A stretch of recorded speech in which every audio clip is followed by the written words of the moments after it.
David Park was 38 years old when his mother-in-law called him useless at a family dinner in front of 12 relatives after he'd quietly funded her $127,000 lifestyle for the past 18 months. And what happened in the next 72 hours would teach Patricia Chen the most expensive lesson of her life. It was Saturday, November 9th, 2024, at Canlis Restaurant in Seattle, Washington, one of the most expensive establishments in the city, where entrees started at $95 per plate. David sat at the head of the table, his wife Lisa beside him, watching his mother-in-law Patricia Chen hold court like some kind of visiting dignitary. She was wearing the $2,400 Burberry coat he'd paid for in August, the $850 Cartier earrings from September, and carried the $3,200 Louis Vuitton handbag from October, all charged to the American Express Platinum card he'd given her in May 2023 with a $50,000 credit limit, a limit he'd had to increase twice. David earned $165,000 a year as a senior software engineer at Amazon, working on cloud infrastructure.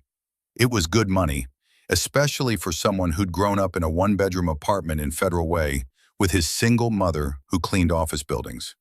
He'd worked his way through University of Washington on scholarships and part-time jobs, graduated with a degree in computer science, and spent 14 years climbing the corporate ladder. He was proud of what he'd built, proud of the three-bedroom house he'd bought in Ballard for $847,000, proud that he could take care of his family. But apparently, none of that mattered to Patricia Chen. "You know what your problem is, David?" Patricia announced, her voice cutting through the conversation at the table. She'd had 3 glasses of the $280 per bottle Chateauneuf du Pape he was paying for. "You have no vision, no ambition. You're just useless when it comes to real success." The table went silent. David's fork stopped halfway to his mouth. Lisa's younger sister, Emma, who worked as a receptionist making $38,000 a year, smirked. Her brother, James, unemployed for the past 8 months, nodded in agreement. Patricia's sister, Margaret, who declared bankruptcy twice, murmured something supportive. Even Lisa's father, Richard, who Patricia had divorced 15 years ago after he lost his contracting business, shifted uncomfortably in his seat. He'd flown in from Portland for this dinner, and David had paid for his $340 round-trip Alaska Airlines ticket. "Mom," Lisa started, but Patricia waved her off. "No, let me finish. Look at the Johnsons. Their son-in-law Stephen just bought them a vacation home in Maui. A whole house. What has David done? He works his little computer job, brings home his little paycheck." "His little paycheck is paying for this dinner," David said quietly, his voice steady despite the rage building in his chest. "It's paying for the wine you're drinking. It's paying for that coat you're wearing."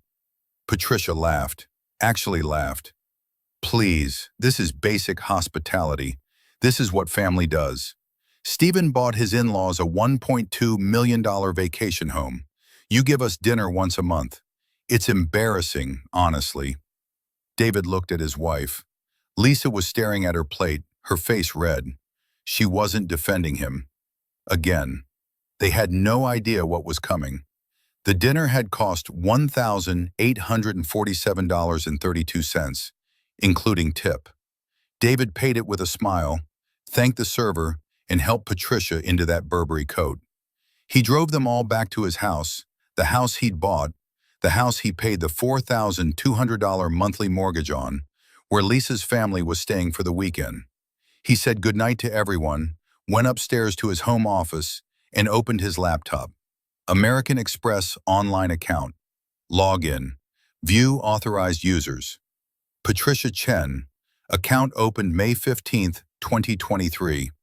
Current balance, $47,238.65. He stared at that number. $47,000. In 18 months. He clicked on the transaction history and started scrolling. It wasn't just the clothes. Patricia had been living like a millionaire on his dime. $4,200 at Nordstrom on July 3rd, $3,800 at Saks Fifth Avenue on July 18th. Weekly groceries at Whole Foods ranging from $300 to $600. A $2,100 spa day at Jean Juarez on August 22nd. Dinner at El Gaucho for $890 on September 7th. A dinner she'd told everyone her friend Margaret had treated her to. A $6,700 cruise to Alaska in June that she'd posted all over Facebook, claiming it was her retirement gift to myself. Monthly hair appointments at a salon in Bellevue for $340 each. A $4,500 payment to a cosmetic dentist for veneers. A $1,200 payment to a personal trainer.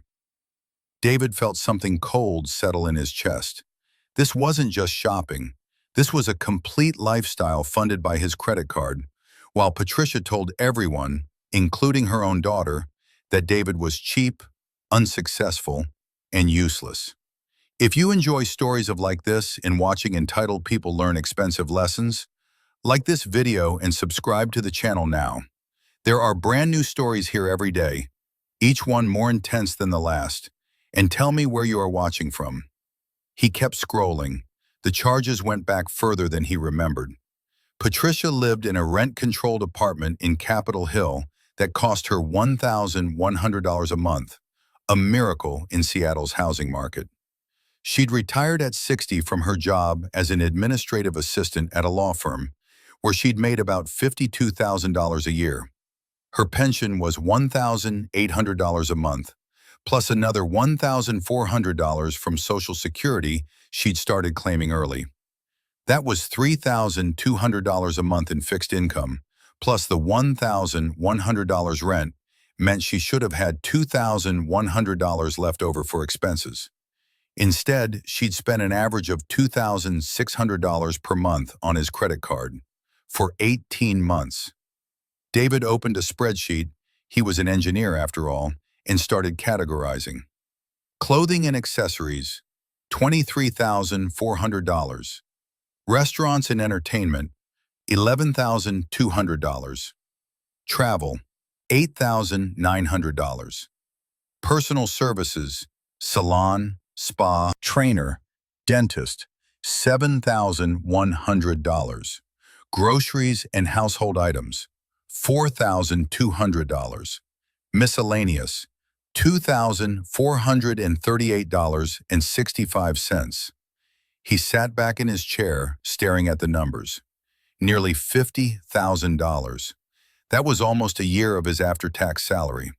That was money that could have gone into his retirement account, or toward paying off the mortgage early, or into the college fund he and Lisa had been planning to start for the kids they wanted to have. But what really made his blood boil was the hypocrisy. Patricia had spent the past 6 years, ever since he'd married Lisa, making snide comments about his background, his mother's job, the neighborhood he'd grown up in. She'd made it clear that her daughter had married down, that David wasn't quite good enough for the Chen family, even though Richard Chen had lost everything in a bad business deal, and Patricia had worked a middle-class job her entire life. The Chen family wasn't wealthy. They just convinced themselves they were supposed to be. David looked at the time. 11:47 p.m. on Saturday, November 9th. The house was quiet. Lisa's family had all gone to bed in the 2 guest rooms downstairs. Lisa was in the bathroom getting ready for bed, probably hoping he'd be asleep by the time she came out, so she wouldn't have to talk about what had happened at dinner. He clicked on Manage Authorized Users, found Patricia Chen's name, hovered the cursor over Remove User, but something stopped him. If he just canceled the card now, Patricia would throw a fit, Lisa would defend her mother, and he'd be the bad guy again. No, this needed to be strategic. This needed to send a message. David opened a new browser tab and logged into his bank account at Chase. He looked at his checking account balance, $23,400. His savings account, $78,900. His investment account at Vanguard, $187,000. He'd been saving and investing religiously since his first job out of college, putting away 25% of every paycheck. He could afford the $47,000 Patricia had spent. That wasn't the point. The point was respect. The point was that she looked him in the eye and called him useless while wearing items he'd paid for. David heard the bathroom door open. Lisa walked into the bedroom, saw him at his desk, and hesitated. "You coming to bed?" she asked quietly. "In a minute," David said without turning around. "About tonight, Mom didn't mean—" "Yes, she did," David interrupted, his voice still calm. "She meant every word. She'd been drinking." "Lisa." David finally turned to face his wife.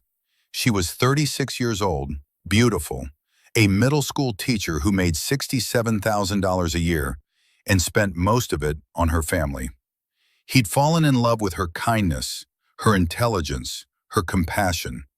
But somewhere along the way, she'd learned that keeping the peace with her mother was more important than defending her husband.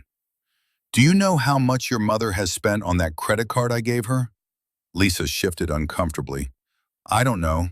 Maybe a few thousand?" $47,000 in 18 months. The color drained from Lisa's face. That can't be right." David turned the laptop screen toward her. "See for yourself." Lisa walked over slowly, looked at the screen, and her hand went to her mouth. She scrolled through the charges, her eyes getting wider with each line. "The Alaska cruise, the spa days. Oh my God, David, I didn't know. I swear I didn't know it was this much." "She called me useless tonight," David said softly, "in front of your entire family, while wearing a $2,400 coat that I paid for, while drinking $280 wine that I paid for, at a restaurant where the bill was over $1,800 that I paid for." "I'll talk to her," Lisa said quickly. "Tomorrow morning I'll tell her she needs to cut back." "Cut back?" David laughed, but there was no humor in it. "Lisa, she doesn't need to cut back. She needs to pay for her own life. I gave her that card because you said she was struggling after retirement. You said she needed help with groceries and medications. This," he gestured at the screen, "this isn't groceries and medications. This is a luxury lifestyle funded by someone she openly disrespects." "So what are you going to do?" Lisa asked, and David heard the fear in her voice. "I'm going to make a decision," David said, "and I need you to trust me." They had no idea what was coming. Sunday morning dawned bright and cold. November in Seattle meant the temperature was hovering around 42 degrees, and rain was forecast for the afternoon. David woke up at 6 a.m., his usual time, even on weekends. He went for his regular 5-mile run through the neighborhood, came back, showered, and started making breakfast. By 8:30 a.m., the smell of bacon, eggs, and fresh coffee had drawn Lisa's family to the kitchen. Patricia appeared first, still in her bathrobe, a $340 silk robe from Bloomingdale's that David's credit card statement said she'd bought in September. She poured herself coffee from his $400 Breville espresso machine and sat at the kitchen island. "Good morning," David said pleasantly, setting a plate of eggs in front of her. "Morning," Patricia said, not quite meeting his eyes. Maybe she did feel a little guilty about last night, or maybe she was just hungover. Emma and James wandered in next, followed by Margaret and Richard. Lisa came down last, looking tired. She'd barely slept, David knew. He'd felt her tossing and turning all night. "I was thinking," David announced as everyone settled in with their breakfast, "we should all go out for lunch today. My treat. There's a great place in Pike Place Market that just opened." Patricia perked up. "Oh, that sounds lovely. I need to stop by Nordstrom anyway. They're having a sale." "Actually," David said casually, refilling coffee cups, "I was thinking we could talk about something first." The room went still. Lisa shot him a warning look. "I've been thinking about what you said last night, Patricia," David continued, his tone conversational, "about success and ambition and vision. And you're right, I do lack vision in some areas." Patricia looked surprised, then pleased. Well, I appreciate you recognizing that. So I've decided to focus my resources more strategically, David said, starting with some budget adjustments. Lisa and I have been talking, he glanced at his wife, who definitely looked panicked now, and we think it's time to cut back on some expenses. Tighten the belt a little. You understand. Of course, Patricia said, but she looked confused. That's very responsible. I'm glad you think so, David smiled, because I've canceled the credit card I gave you. The kitchen went dead silent. Patricia's fork clattered to her plate. What? The American Express card. I removed you as an authorized user last night. It's no longer active. Patricia's face went from confused to pale to red in about 3 seconds. You can't do that. That's my card. No, David corrected gently. It's my card, my account, my credit limit, my responsibility for every charge. And I've decided I can no longer afford to maintain it. But, but I have expenses. I need that card. I'm sure you do, David said. And I'm sure your $3,200 a month in retirement income will cover your actual needs. You know, groceries, medications, the things you told us you needed help with when I gave you the card in the first place. Patricia turned to Lisa.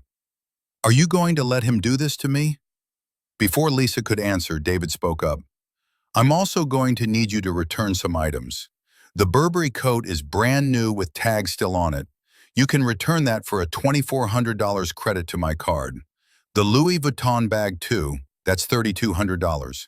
The Cartier earrings were purchased less than 60 days ago, so Nordstrom should take those back for $850.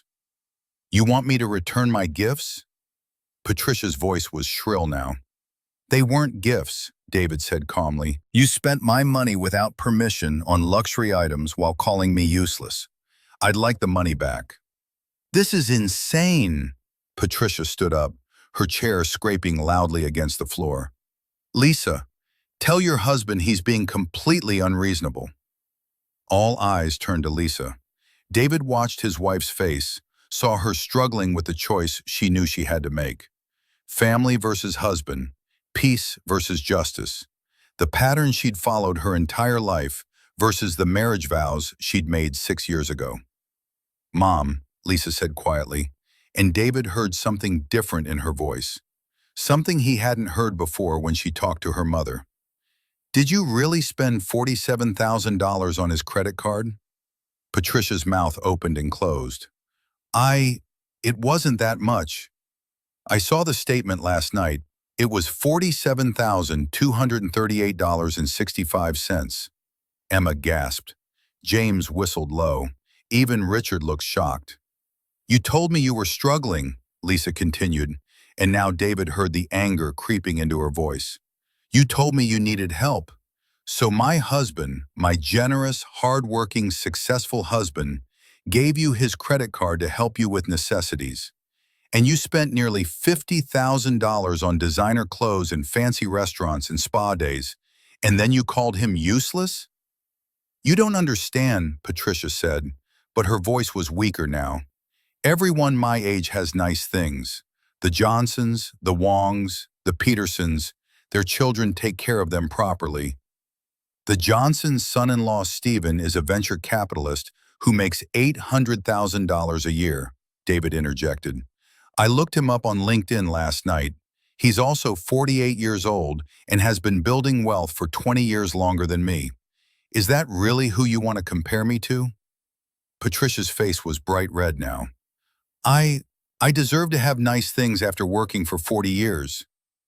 Then buy them with your own money, David said simply.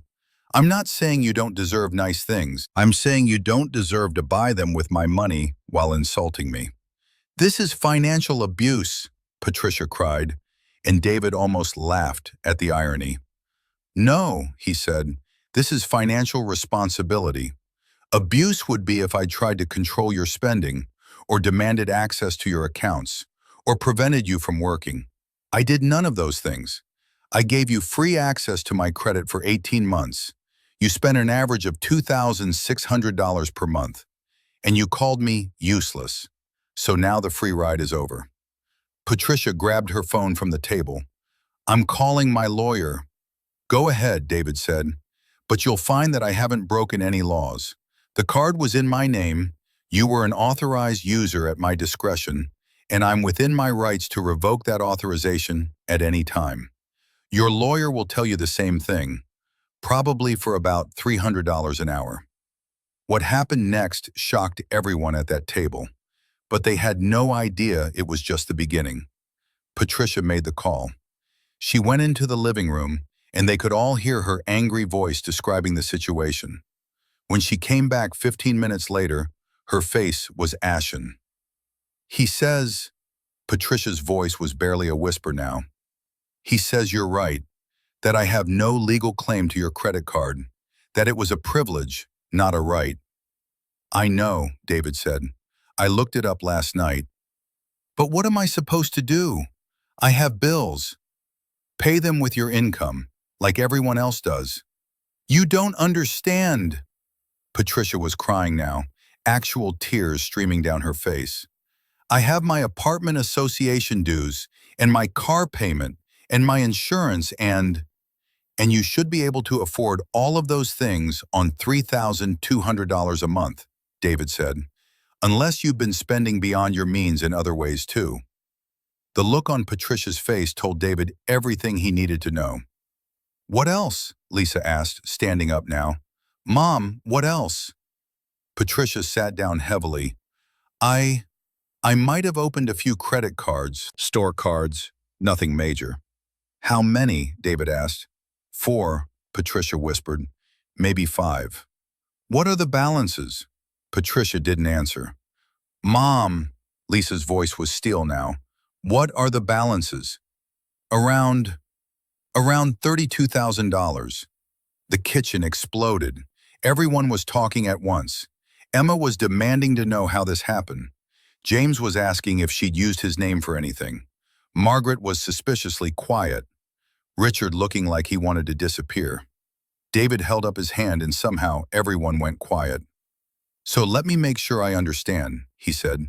You have $32,000 in credit card debt, which based on average interest rates is probably costing you around $650 a month in minimum payments, plus your $1,100 rent. That's $1,750 right there, leaving you with $1,450 for everything else.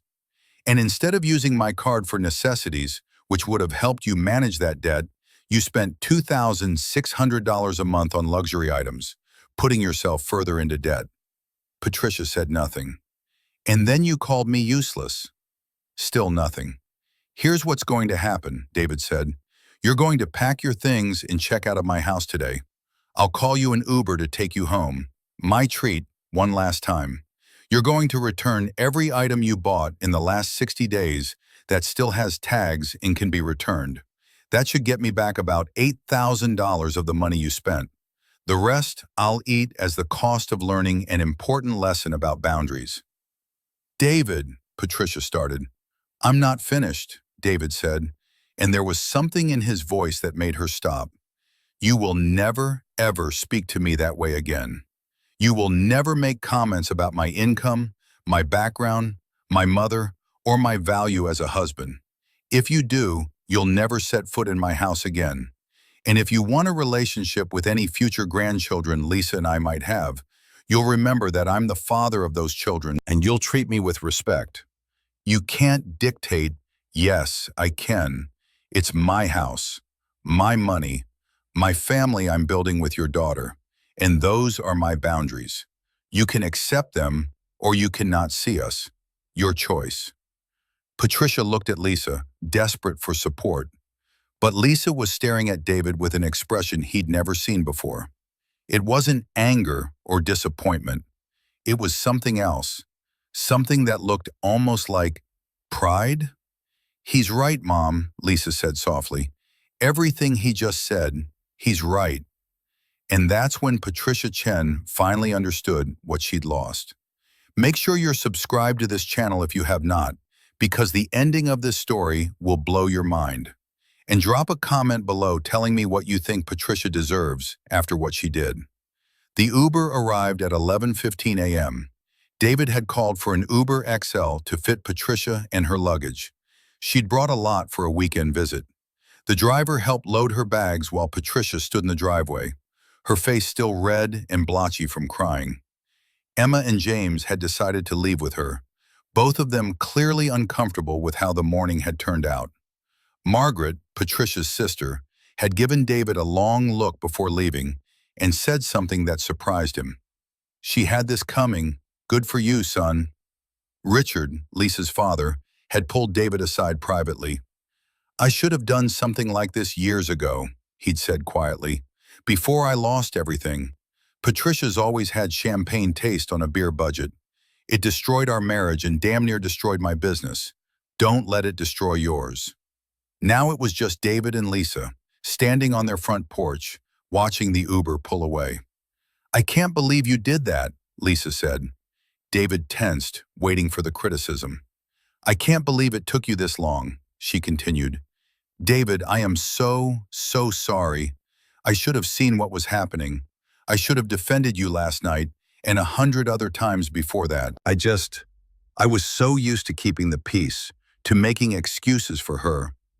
"Lisa." "No, let me finish." Lisa turned to face him, tears in her eyes. "My mom has been treating you like garbage since we got engaged, making comments about your job, your background, your family. And I told myself she'd get better, that she just needed time, that she didn't really mean it. But she did mean it. And last night when she called you useless in front of everyone, I just sat there. I was embarrassed and ashamed, and I didn't stand up for you. What kind of wife does that?" "The kind who loves her mother and was trying to maintain a relationship," David said gently. "I get it, Lisa. I do. But I couldn't let it continue." "When did you decide to cancel the card?" Lisa asked. "Last night. The moment she said useless, I knew exactly what I was going to do." "Why didn't you tell me?" "Because I needed you to make your own choice this morning," David said. "I needed to know that when it came down to it, when your mother demanded you choose sides, you choose us, choose our marriage. And you did." Lisa wiped her eyes. "She's going to be furious for a while." "I know. She might not speak to us for months." "I know that too. Are you okay with that?" David pulled his wife close. "Lisa, I would have been okay if she never spoke to us again. But I also know she will. Because eventually she's going to need something, and she's going to realize that we're the only family members with stable income and good boundaries. And when she comes back, it'll be on our terms." They stood there for a moment, holding each other on their front porch in the cold November morning. "What are you going to do with the money she returns?" Lisa asked. David smiled. "I was thinking we could start that college fund we've been talking about. Even if we don't have kids for a few years, it's never too early to start saving." "I'd like that," Lisa said. But David Park had no idea that Patricia Chen's financial problems were about to become a crisis, and that his decision to cancel that credit card was going to trigger a chain of events that would expose secrets, destroy relationships, and ultimately force his mother-in-law to face the consequences of decades of poor choices. The real story was just beginning, and what happened in the next 2 weeks would change everything. 3 days after David canceled Patricia's credit card, on Wednesday, November 13th at 2:34 p.m., his phone rang while he was in a meeting at Amazon's Seattle headquarters. The caller ID showed a number he didn't recognize, a 206 area code local to Seattle. He declined the call and went back to his presentation on cloud infrastructure optimization. The same number called back immediately. Then again. On the fourth call, David excused himself from the meeting and stepped into the hallway. "Hello?" "David, thank God." It was Patricia's sister Margaret, and she sounded panicked. "You need to come to Patricia's apartment right now. There's been an incident." "What kind of incident?" David asked, his engineer's brain already cataloging possibilities. "Just come, please. She's not handling this well." David arrived at Patricia's Capitol Hill apartment building at 3:15 p.m. It was a 1970s brick structure, rent-controlled, the kind of place that was becoming increasingly rare in Seattle's booming housing market. He found Margaret waiting outside Patricia's door on the third floor, looking pale. "What happened?" David asked. "Just prepare yourself," Margaret said, and opened the door. The apartment was in chaos. Moving boxes were stacked everywhere, half-packed. Designer clothes were strewn across the furniture, dresses still with tags, shoes in their original boxes, handbags piled on the dining table. Patricia was sitting on her couch in her bathrobe, staring at a pile of papers spread across her coffee table. "Patricia?" David said carefully. She looked up, and David was shocked by what he saw. In 3 days, she seemed to have aged 10 years. Her eyes were red-rimmed, her hair unbrushed, her usual put-together appearance completely gone. "You were right," Patricia said, her voice hollow. "About everything." David stepped closer and looked at the papers on the coffee table. They were credit card statements, bills, collection notices, and what looked like an eviction warning. "Talk to me," David said, sitting down across from her. "What's going on?" Margaret spoke up. "After you canceled her card, Patricia couldn't make her rent payment. She'd been using your credit card to pay her rent for the last 6 months, then using her retirement income for other things." David felt his stomach drop. "You used my credit card to pay rent?" "I had to," Patricia burst out. "The credit cards I opened, the store cards, the minimum payments were $650 a month like you said, and my rent is $1,100. That's $1,750 total, which left me with $1,450 for everything else. I was barely making it." "So you used my card to pay rent and spent your income on designer clothes?" David's voice was incredulous. "No, it's complicated." Patricia grabbed one of the statements. "This Nordstrom card, the balance is $12,400. I opened it 2 years ago because Emma needed money for her car down payment. I lent her $5,000 and she was supposed to pay me back, but she's barely making ends meet on her receptionist salary, so you've been carrying her debt," David finished. "And James," Margaret added quietly. "Tell him about James." Patricia's hands were shaking. "James lost his job at the warehouse in January. He couldn't make rent. He was going to be evicted. I let him stay with me for a while, but my lease doesn't allow long-term guests, so I had to help him get his own place. First month, last month, deposit, that was $3,200 on my Target credit card." David was starting to see the picture. "What else?" "My car," Patricia whispered. "I bought a 2022 Honda Accord last year, $31,000. I put $3,000 down on a Macy's card and financed the rest. The payment is $520 a month." "You bought a brand new car when you were already in credit card debt?" "My old car died. I needed transportation." "You could have bought a used car for $8,000 cash." "I don't have $8,000 cash," Patricia shouted. "I've never had that kind of money just sitting around." The room went silent. David looked around the apartment, at the expensive furniture, the art on the walls, the 65-inch Samsung TV, the designer, everything. "Patricia, this apartment is full of expensive things." "They're not expensive," Patricia said defensively. "They're nice. Normal people have nice things." And there it was, the fundamental disconnect. Patricia Chen had spent her entire adult life believing that she was entitled to a lifestyle she couldn't afford, and she'd gone into debt to maintain the illusion. "Walk me through your actual financial situation," David said. "All of it." For the next hour, Patricia laid it out. It was worse than David had imagined. 5 credit cards with a total balance of $32,400 at an average interest rate of 22.4%, requiring minimum payments of $648 per month. The Honda Accord car payment of $520 per month, with $27,300 still owed. Car insurance at $180 per month, high because of an accident 3 years ago that Patricia had never told anyone about. Renter's insurance at $35 per month, cell phone at $95 per month, an unlimited data plan with a financed iPhone 14 Pro that added $41 to the bill. Monthly prescriptions not covered by Medicare at $180, plus her $1,100 rent. Total fixed monthly expenses, $2,758.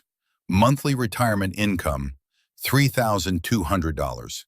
Money left over for food, gas, utilities, and everything else, $442. How have you been surviving? David asked. Your credit card, Patricia said simply. Once you gave it to me, I used it for groceries, gas, utilities, eating out, everything I couldn't afford with what I had left. And then I'd use my income to make the minimum payments on my cards and buy other things. Other things that you could have bought with my credit card instead of designer clothes, David said. I know, Patricia was crying again. I know I messed up. But when you have that kind of debt, when you're drowning financially, sometimes you just want to feel normal. You want to go to lunch with your friends and not be the one who can't afford the nice restaurant. You want to wear clothes that don't scream, I'm broke. You want to pretend just for a little while that you're not failing at life. David felt something shift in his chest. He was still angry, God, he was angry, but he was also starting to understand. Patricia wasn't a villain. She was a financially illiterate person who'd made decades of bad decisions and was now facing the consequences. The eviction notice, David said. When is that effective?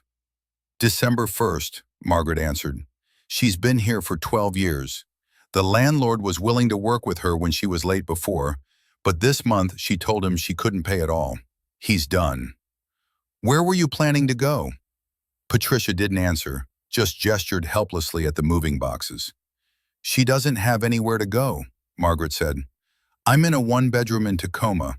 Richard's in a studio apartment in Portland. Emma and James both have roommates. And after the way Sunday went, you thought no one would help you, David finished. Patricia nodded miserably. David stood up and walked to the window. Capitol Hill stretched out below him, the Seattle skyline visible in the distance, the Space Needle, the Amazon towers where he worked, the city he'd built a life in through hard work and careful planning. He thought about his mother, who'd cleaned office buildings and still managed to save enough to help with his college expenses. He thought about the financial literacy classes she'd made him take as a teenager, classes he'd resented at the time, but now understood had saved him from this exact situation. He thought about the budget spreadsheet he'd maintained since his first job, the automatic savings transfers, the retirement contributions. Patricia had never learned these things, and now at 62 years old, she was about to lose her home. I'll help you, David heard himself say. Patricia's head snapped up. What? I'll help you, but not the way I was helping before. No more credit card. No more blank checks. We're going to fix this properly. David, you don't have to, Margaret started. No, I do, David interrupted. Not because I owe her anything. Not because of what she said or did, but because she's Lisa's mother. And because walking away right now wouldn't solve anything. It would just kick the problem down the road until it got even worse. If you're enjoying this story, hit that like button and let me know in the comments what you would have done in David's situation. David pulled out his phone and started making calls. First to Lisa, explaining the situation. She was shocked, then angry, then sad, then quietly grateful that he wasn't just walking away. Then to a financial advisor named Sandra Martinez he'd met at an Amazon networking event. She specialized in debt consolidation and financial recovery. By 6 p.m., they were all sitting around Patricia's dining table. David, Lisa, who'd driven straight from her teaching job, Patricia, Margaret, and Sandra Martinez, who'd agreed to do an emergency consultation. Sandra was a no-nonsense woman in her 50s who'd helped dozens of people dig out of financial holes. She listened to Patricia's situation without judgment, took notes, and then delivered her assessment. Okay, Sandra said, this is bad, but it's not unfixable. Here's what we're looking at.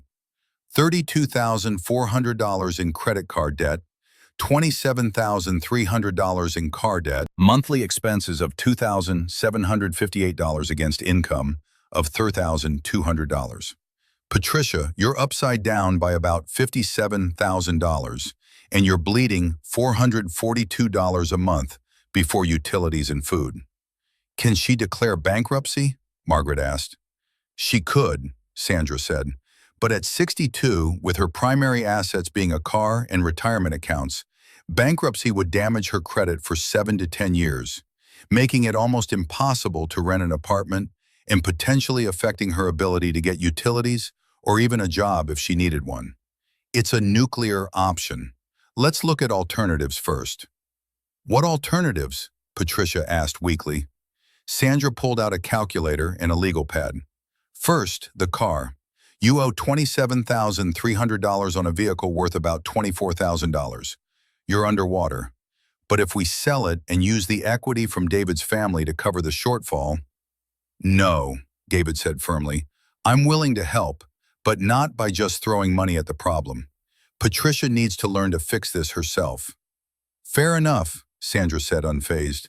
Patricia, is there any way you can increase your income? I'm 62 years old and retired. You're 62 years old and healthy, Sandra corrected. Retirement is a privilege, not a right. If you can't afford to retire, you work. Can you go back to your old field? Patricia looked horrified. Administrative work? I haven't done that in 2 years. Then you do something else. Retail, customer service, tutoring, anything. Even part-time at $17 an hour for 25 hours a week would give you an extra $1,700 a month. That changes everything.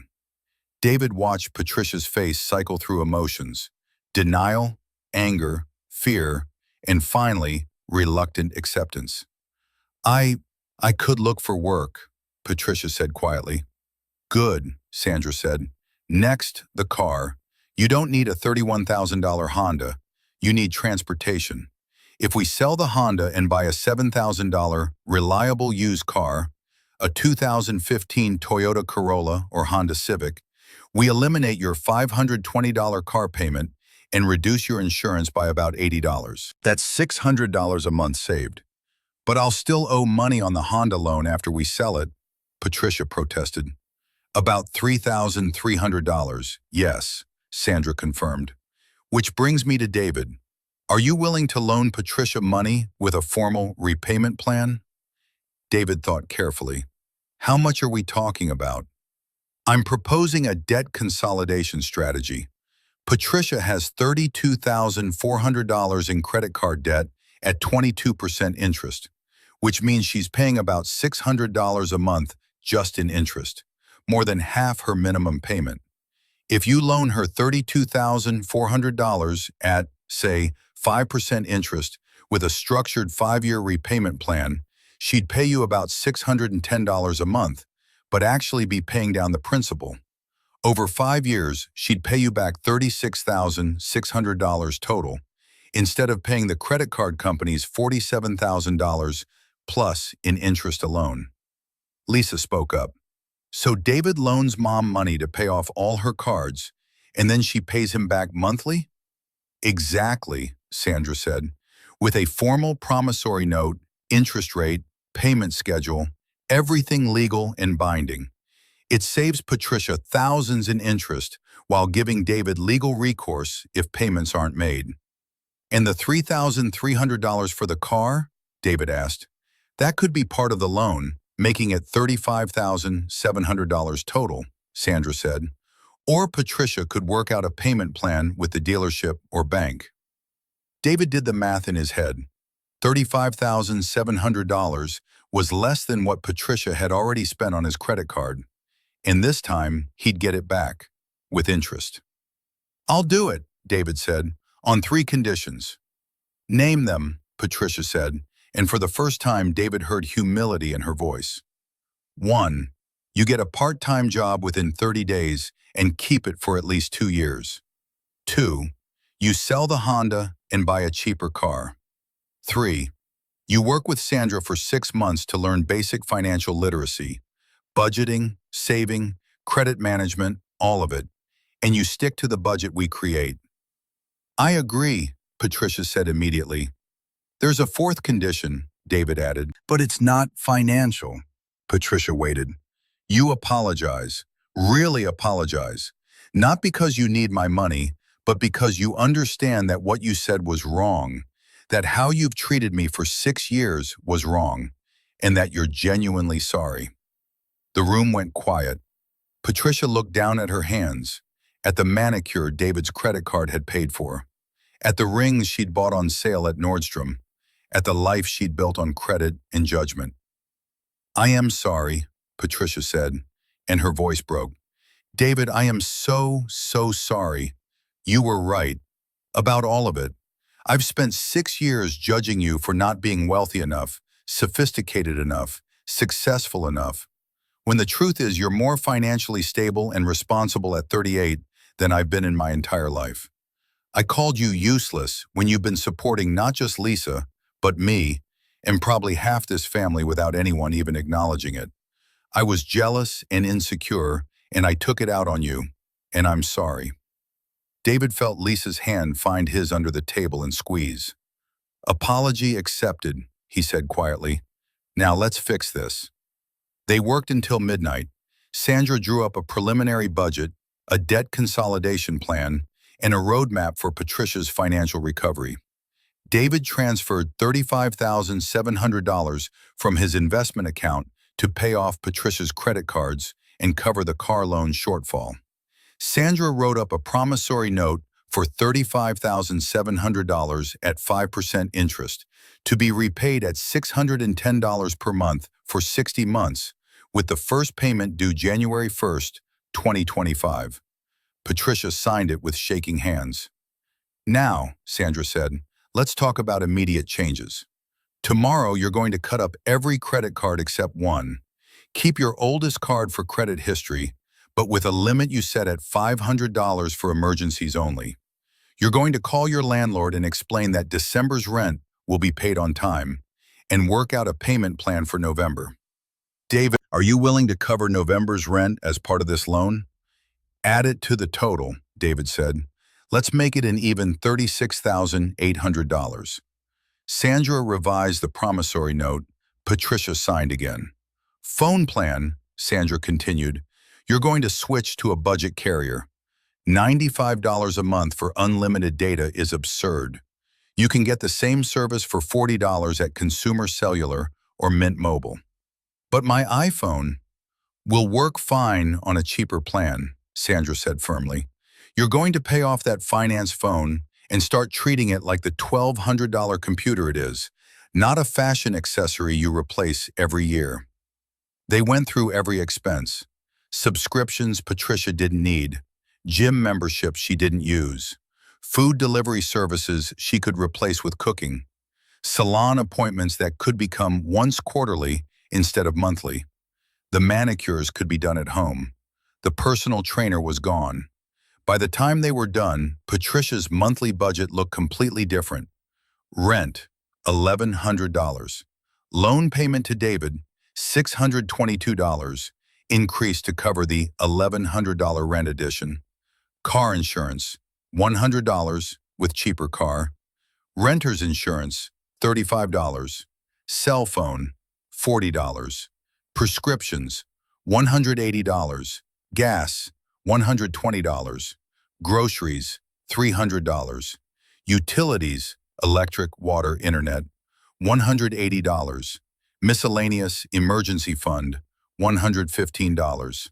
Total, $2,792 per month. That leaves you with $408 from your retirement income, Sandra said. Once you get a part-time job making $1,700 a month, you'll have over $2,000 in breathing room. That goes into savings, real savings, in a high-yield account. Within 6 months, you'll have a $12,000 emergency fund. Within a year, $24,000. And in 5 years, when you've paid David back, you'll have learned how to actually live within your means. Patricia was crying again, but these tears were different.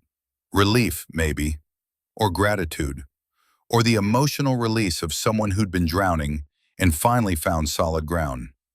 "Thank you," she whispered to David. "Thank you for not giving up on me." David nodded. "We're family. But Patricia, if you violate any part of this agreement, if you miss payments or open new credit cards or fall back into old patterns, I'm done. Sandra will help you. Lisa will support you emotionally, but I will not enable financial self-destruction again. Understood?" "Understood," Patricia said. They left Patricia's apartment at 12:40 a.m. In the car, Lisa was quiet for a long time. "You're a better person than me," she finally said. "No," David said.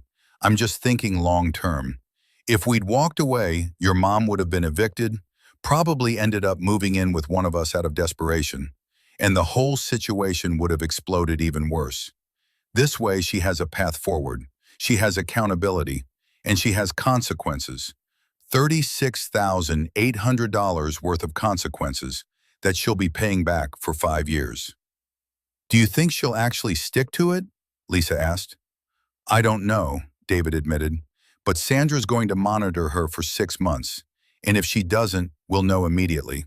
And if she defaults on the loan, I have legal recourse. The promissory note is a legally binding contract." "You really did your homework." "I'm an engineer," David smiled. "I always do my homework." But what David didn't know was that Patricia's financial crisis was about to reveal something much bigger. Something that would threaten not just her budget, but the entire family's relationships. And when the truth came out, David's careful plans would be tested in ways he never imagined. Because 3 days later, on Saturday, November 16th, at 9:47 a.m., David received a phone call from Richard Chen, Lisa's father, saying words that would change everything. "We need to talk about Patricia and about the $140,000 she took from my retirement account 15 years ago." David Park sat in his home office, staring at his phone, trying to process what Richard Chen had just told him. It was Saturday, November 16th, 9:52 a.m., and Lisa was downstairs making breakfast, completely unaware that her mother's financial problems went back much further and deeper than anyone had realized. "Say that again," David said carefully into the phone. "Slowly." "Patricia took $140,000 from my retirement account in 2009, Richard repeated, his voice steady but tight with old anger. "It's why I lost everything, why we got divorced, why I've been living in a studio apartment in Portland, working as a building inspector at 67 years old instead of enjoying retirement." David felt his carefully constructed solution to Patricia's problems crumbling. "Does Lisa know about this?" "No," Richard said. "Patricia and I agreed to keep it from the kids. We told them the divorce was because of my business failure, because I'd made bad investments. We never told them the truth, that Patricia drained my retirement account to pay off secret credit cards, and by the time I found out, it was too late to recover."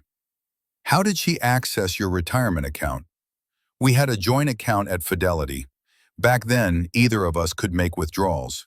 She took it out over 6 months in increments of $15,000 to $25,000, always with excuses. Emma's college tuition, James's medical bills, her mother's funeral expenses, house repairs. I trusted her, so I didn't question it. Then one day I logged in to check our balance before a big contract payment was due, and there was $4,300 left. She'd taken $140,000 and spent it all." "On what?" David asked, though he already knew the answer. "Credit cards," Richard said bitterly. "She'd opened over a dozen cards I didn't know about. Department stores, jewelry stores, vacation clubs.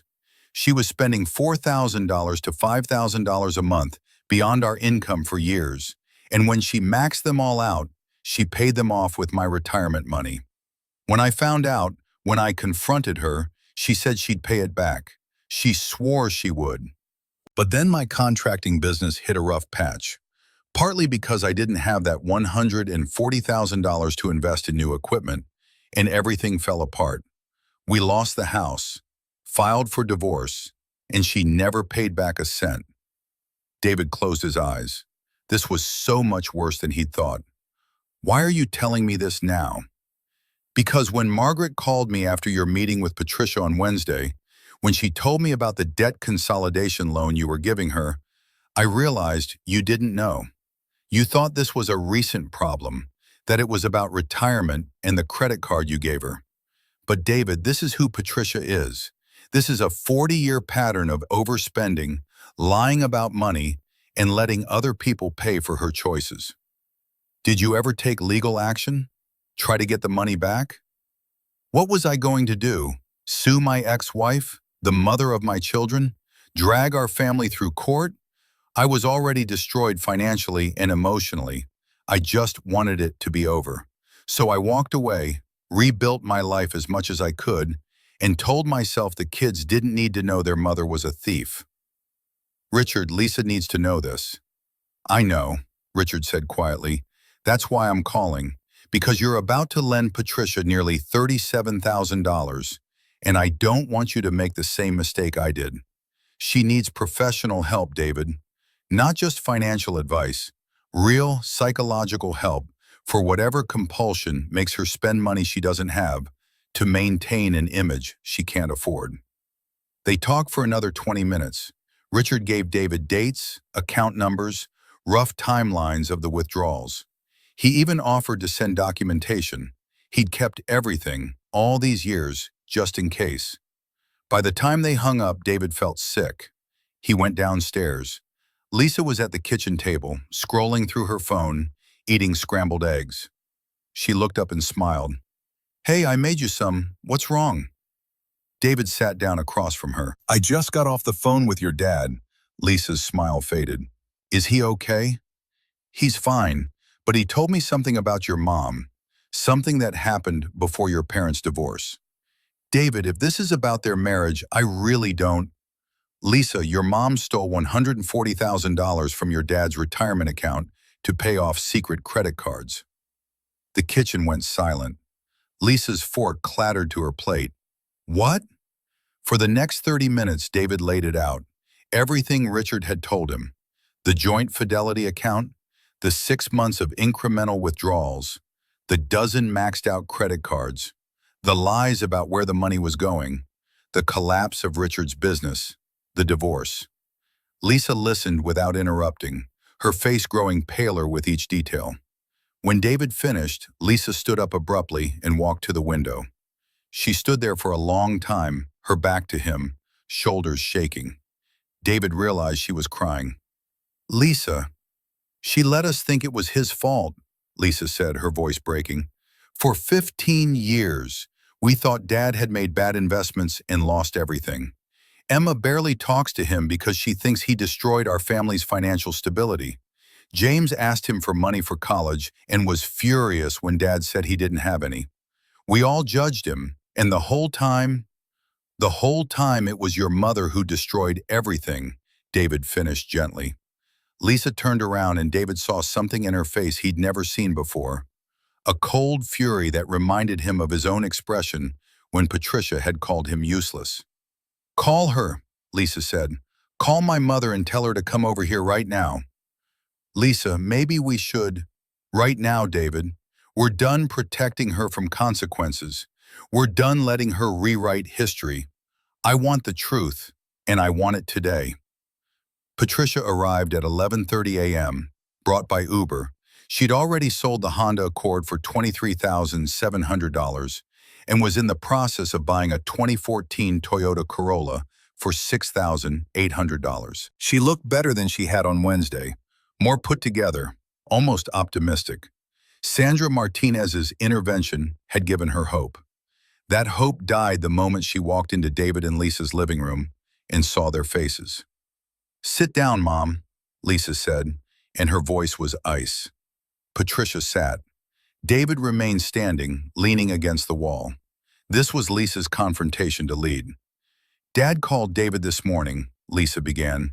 He told us about the $140,000. All color drained from Patricia's face. Lisa, I can explain. Can you? Lisa's voice cracked. Can you explain why you stole from your husband's retirement account? Why you lied to your children about why your marriage ended? Why you let us think for 15 years that Dad was the irresponsible one? I didn't steal. What do you call taking $140,000 without permission to pay off secret credit cards? David interjected. Because in legal terms, even from a joint account, that's financial fraud. Patricia's hands were shaking. It was a joint account. The money was just as much mine as his. No, Lisa said firmly. It was retirement money. Money he'd earned and saved for your future together. And you spent it on luxury items and credit card debt you'd hidden from him. That's not joint money. That's theft. I was going to pay it back. When? Lisa shouted. It's been 15 years, Mom. Where's the $140,000?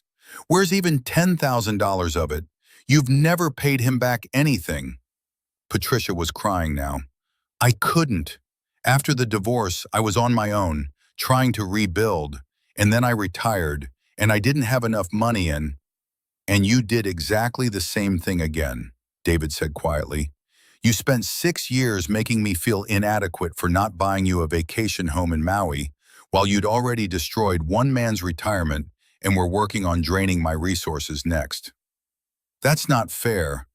What's not fair, Lisa interrupted, is that Emma won't visit Dad because she thinks he's financially irresponsible. What's not fair is that James asked Dad to help with college and called him selfish when he said he couldn't afford it.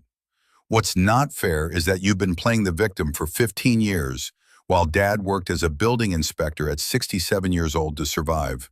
And we all pitied you for having to start over after his bad business decisions. I'm sorry, Patricia sobbed. I'm so sorry. Sorry doesn't cut it anymore, Lisa said.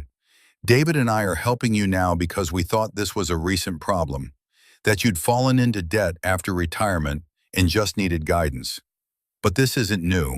This is who you've always been. Someone who spends beyond her means, hides it from everyone, and then plays victim when it all falls apart. Lisa, please. Here's what's going to happen, Lisa said, and David heard his own words from Wednesday echoed in her voice. David's loan stands. The $36,800, the payment plan, all of it. But there are new conditions. Patricia waited, terrified. 1. You call Dad today and apologize. Really apologize. And you tell Emma and James the truth about what happened 15 years ago. All of it. Lisa, no, that will destroy... What? Lisa snapped. Destroy their image of you? Good. They deserve to know the truth. 2, Lisa continued, you start seeing a therapist. Not just a financial advisor. A real therapist who specializes in compulsive spending and financial anxiety. David and I will pay for 6 months of sessions, but you have to actually go and actually work on whatever's driving this behavior. I don't need... Yes, you do, David said firmly. Patricia, normal people don't steal $140,000 from their spouse. Normal people don't accumulate $32,000 in credit card debt while earning $3,200 a month. Normal people don't spend $47,000 on luxury items while calling their benefactor useless. This is compulsive behavior, and it needs professional help. 3, Lisa said, if you miss a single payment to David, if you open new credit cards, if Sandra tells us you're not following your budget, or if your therapist tells us you're not engaging with treatment, we're done. You won't be welcome in our home. You won't meet any future grandchildren. We'll be civil at family events, but our relationship will be over. Do you understand? Patricia was sobbing so hard she could barely breathe. You're my daughter, and you're my mother, which is the only reason we're offering this much, Lisa said, but her voice softened slightly. Mom, we want to help you, but we can't help someone who won't help themselves. And we can't keep enabling behavior that destroys the people around you. I'll do it, Patricia whispered. All of it, the therapy, the budget, The truth. I'll do whatever it takes. Good, Lisa said. Now call Dad. Patricia pulled out her phone with shaking hands. David watched as she dialed Richard's number, her face streaked with mascara and tears. Richard? Patricia's voice was small. It's me. I need to apologize. For everything. Lisa and David know about the $140,000, and I need to tell you something I should have said 15 years ago. I'm sorry. I'm so sorry. What I did was wrong. It was theft. It destroyed your retirement and your business and our family, and I've spent 15 years lying to our children to avoid taking responsibility. I can't pay you back. I don't have the money, but I need you to know that I understand what I did now. I understand the damage I caused, and I'm sorry. David couldn't hear Richard's response, but he saw Patricia's face crumple further, saw her nod, saw her whisper, I know. I know. Thank you for not hating me. When she hung up, Patricia looked at Lisa and David. He said he forgave me years ago, that he'd been waiting for me to finally admit the truth, but he'd let go of the anger because it was poisoning his life. He said he hopes I get the help I need. That's more grace than you deserved, Lisa said quietly. Learn from it. Make sure you're subscribed to this channel, because what happens next will show you whether people can truly change. Let me know in the comments what you think Patricia should do to make amends. The next 2 weeks were brutal. Patricia made the promised calls to Emma and James, explaining what had really happened 15 years ago. Emma was devastated, angry at Patricia but also guilt-ridden for how she treated Richard. James was furious, accused Patricia of ruining his relationship with his father, and didn't speak to her for 4 days. But slowly, something shifted. Emma called Richard and apologized through tears. James drove to Portland to have dinner with his father for the first time in 3 years. Margaret, who'd known the truth all along, finally admitted she should have spoken up sooner. Patricia started therapy on Monday, November 18th, with Dr. Karen Okoye, a psychologist specializing in behavioral finance and compulsive spending. The first session lasted 2 hours. Patricia came out looking exhausted and emotionally raw.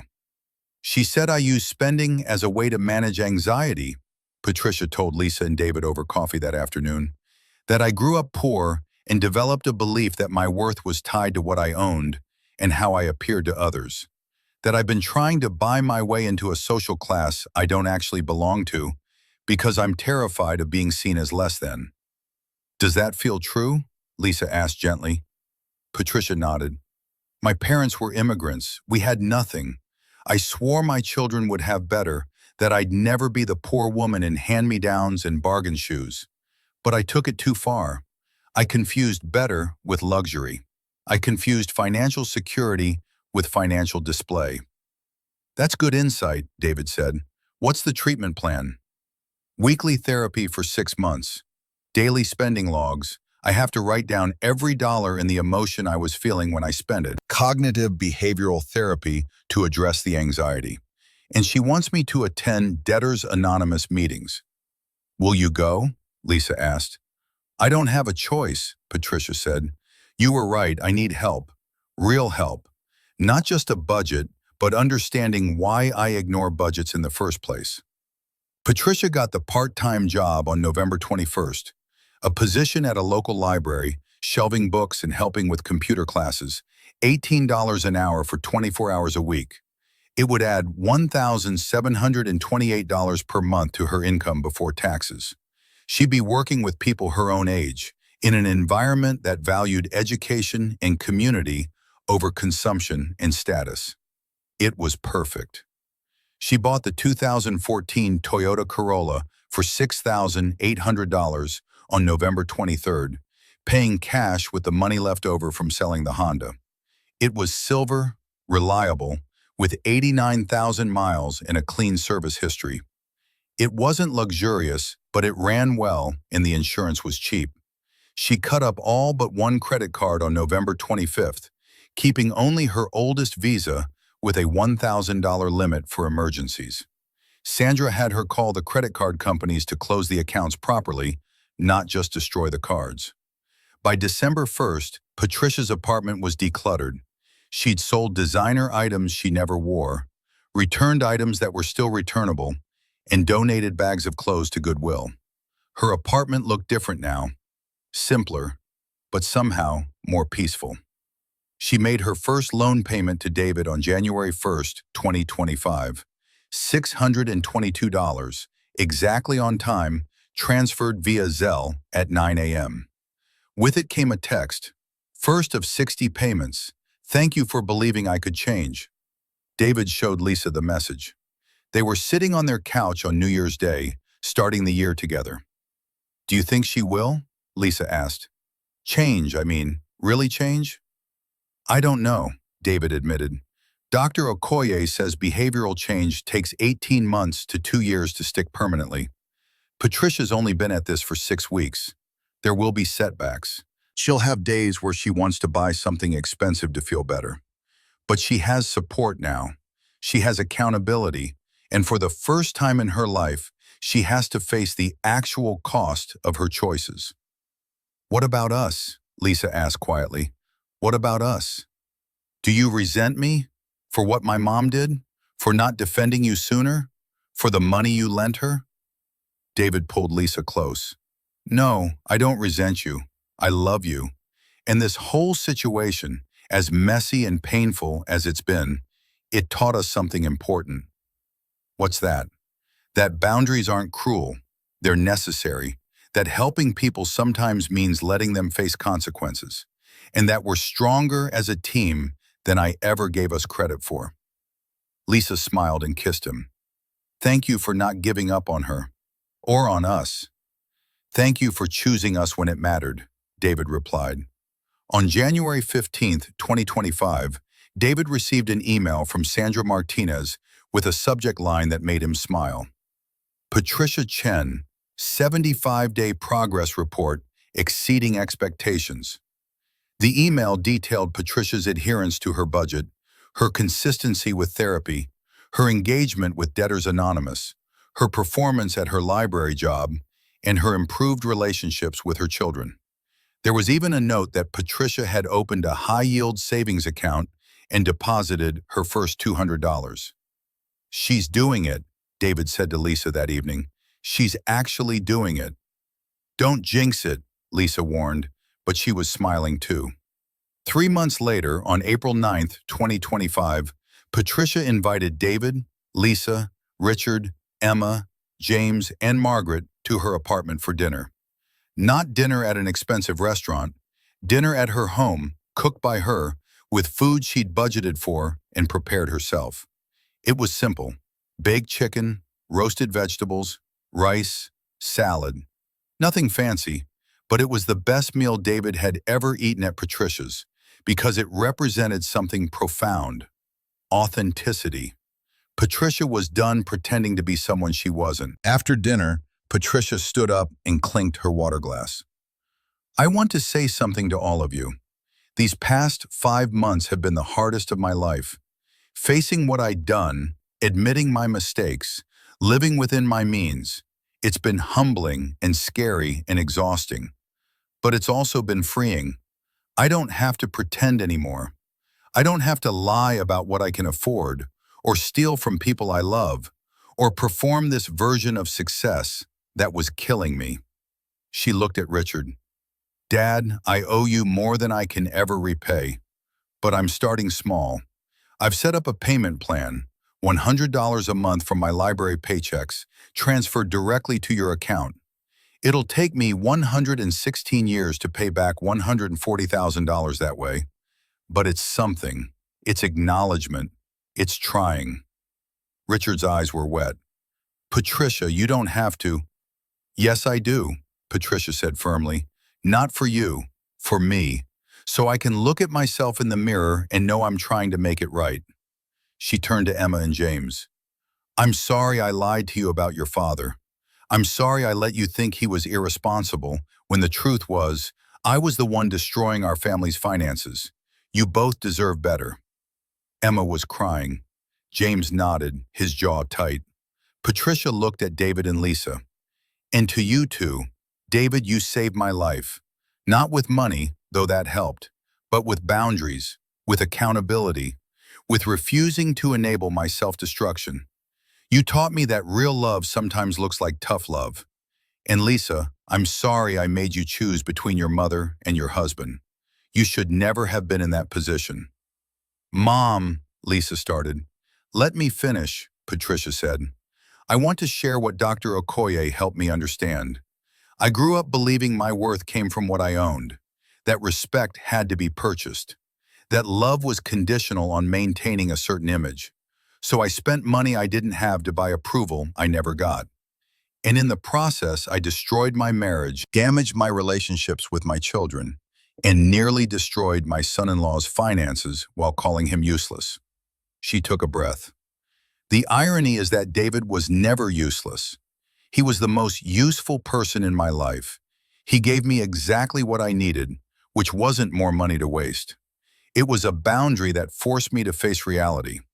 Sometimes the kindest thing someone can do is say no when you're asking them to enable your worst behavior. David felt something tight in his chest release.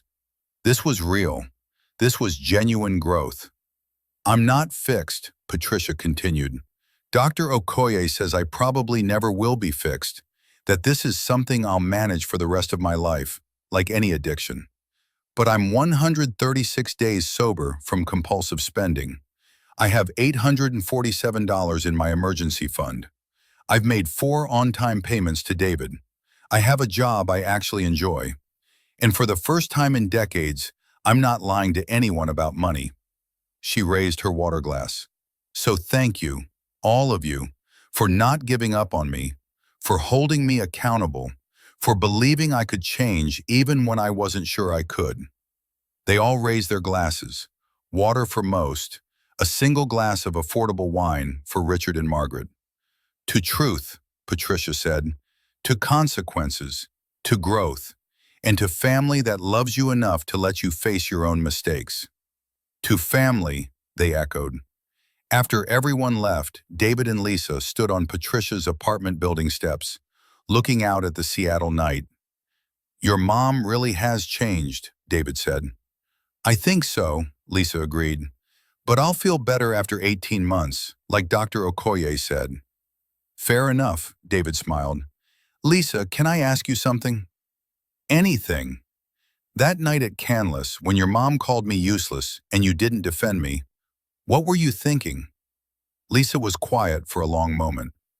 I was thinking that if I stayed quiet, everyone would just forget it happened. That keeping the peace was more important than standing up for what was right. I was choosing the easy path, even though I knew it was wrong. And now? Now I know that the easy path isn't always the right path. That sometimes love means being willing to have difficult conversations and set hard boundaries. That marriage isn't about keeping the peace. It's about building something together that's worth protecting. David kissed his wife. I love you, even when things are hard. Maybe especially then. I love you too, Lisa said. Thank you for showing me what real partnership looks like. 6 months later, on November 9th, 2025, exactly 1 year after the disastrous dinner at Canlis, David and Lisa received a card in the mail. Inside was a handwritten note from Patricia. David and Lisa, 1 year ago today, I called David useless at a restaurant I couldn't afford, wearing clothes I'd bought with his money, while drinking wine he paid for. It was the lowest moment of my life, and I didn't even realize it at the time. Today I've made 12 on-time payments totaling $7,464. I have $3,200 in my emergency fund. I've worked 1,040 hours at the library. I've attended 47 therapy sessions and 52 Debtors Anonymous meetings. I haven't opened a single new credit card or made an impulse purchase over $50. And most importantly, I've started to understand who I am without the mask of expensive things. This year has taught me that the only useless thing was the version of myself I'd been performing. The woman who thought designer labels could fill the void left by poor self-worth, who measured love in dollars spent, who confused financial display with financial security. David, you're not useless. You're successful, generous, principled, and brave enough to set boundaries when everyone else in my life was content to let me self-destruct. You're exactly the kind of person I should have aspired to be. Thank you for the second chance I didn't deserve, but desperately needed. With love and gratitude, Patricia. David folded the card carefully and showed it to Lisa. They were in their living room, the same room where all the hard conversations had happened, where boundaries had been set and relationships had been tested. She's going to make it, Lisa said softly. Yeah, David agreed. I think she is. And in that moment, David Park understood the most important lesson of the entire ordeal. That sometimes the greatest gift you can give someone isn't money or forgiveness or acceptance of their behavior. Sometimes the greatest gift is the courage to say, no more, change or lose me. Because real change doesn't come from comfort, it comes from consequences, accountability, and someone who loves you enough to let you hit bottom so you can finally start climbing up. Patricia Chen had hit bottom when David canceled that credit card, and in the impact of that fall, she'd finally found the motivation to become the person she'd always been capable of being. If you enjoyed this story, like this video and leave a comment telling me what you thought. And if you're not already subscribed to the channel, please subscribe and hit the notification bell to get alerts for new stories like this one. Thanks for watching, and I'll see you next time.